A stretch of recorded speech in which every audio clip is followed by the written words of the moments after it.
Presently he passed a little forest pool that was one of the marks of his way.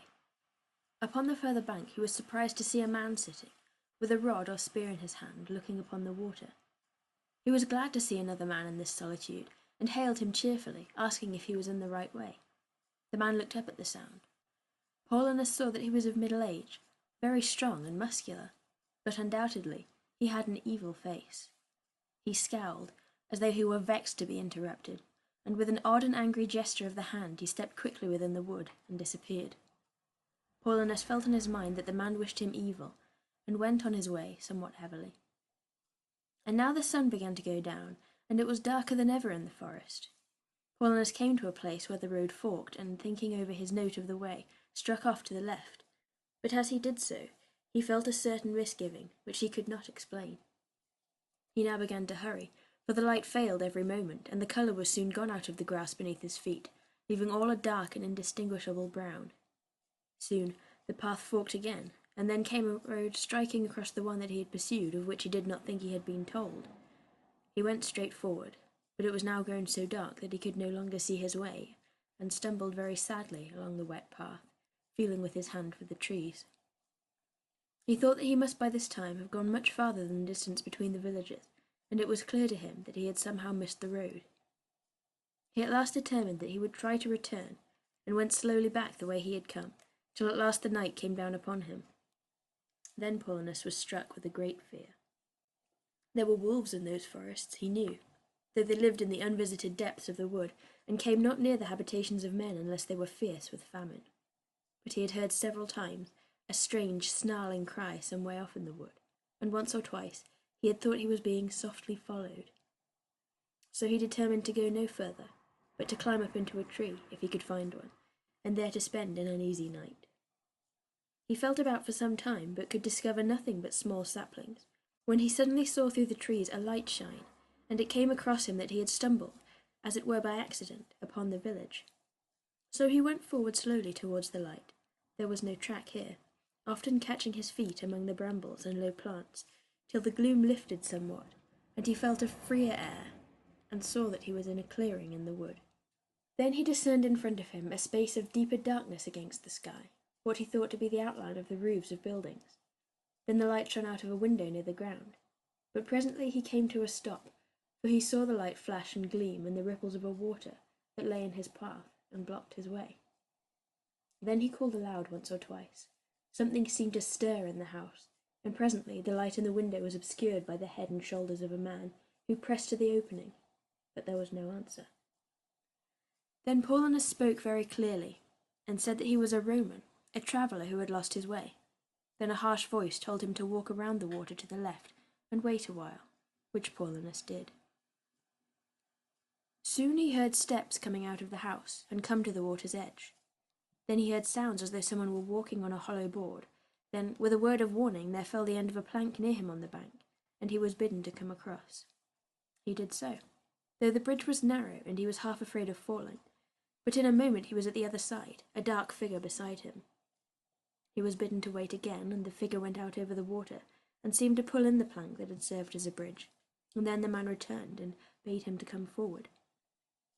Paulinus followed the figure, and in a moment he could see the dark eaves of a long, low house before him, very rudely but strongly built.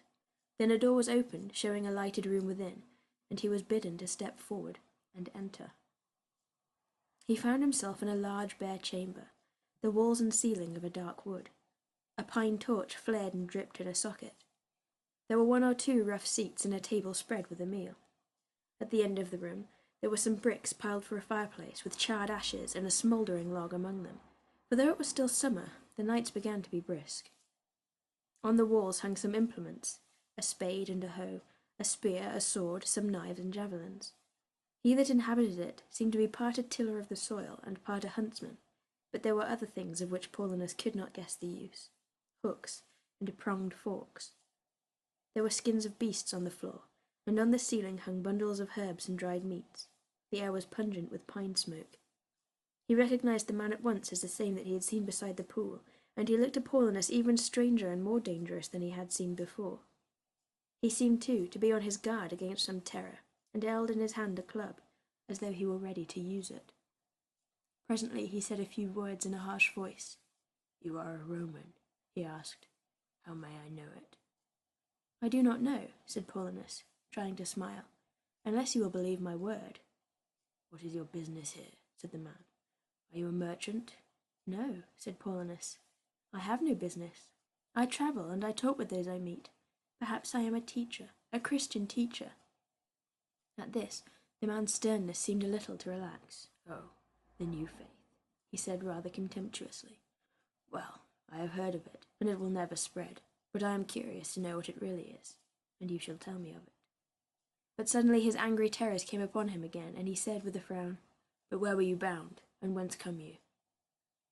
Paulinus, with such calmness as he could muster, for he felt himself to be in some danger, he scarcely knew what, mentioned the names of the villages. "Well, you have missed your way," said the man. "Why did you come here, to the temple of death?" Paulinus had a sudden access of dread at the words. "Is this the temple?" he said. "It is the place I was bidden to avoid." At this the man gave a fearful kind of smile, like a flash of lightning out of a sombre cloud, and he said, with a certain dark pride, "Ay, there are few that come willingly. But now you must abide with me tonight. Unless," he added, with a savage look, "you have a mind to be eaten by wolves." "I will certainly stay," said Paulinus. "I am not afraid. I serve a very mighty God myself, who guards his servants if they guard themselves." "Ay, does he?" said the man, with a flash of anger. "Then he must needs be strong. But I wish you no evil," he added in a moment. "I think you are a brave man, perhaps a good one. I fear you not." "There is no need for you to fear me," said Paulinus. "My God is a God of peace and love, and indeed," he added with a smile, looking at the man's great frame, "I should have thought there was little need for you to fear anyone." This last word seemed to dissolve the man's evil mood all at once, for he put away the club he held in a corner of the room, and bade Paulinus eat and drink, which he did gladly. The meat was a strongly flavoured kind of venison, and there was a rough bread, and a drink that seemed both sweet and strong, and had the taste of summer flowers. He praised the food, and the man said to him, "Ay, I have learnt to suit it to my taste. I live here in much loneliness, and there is none to help me.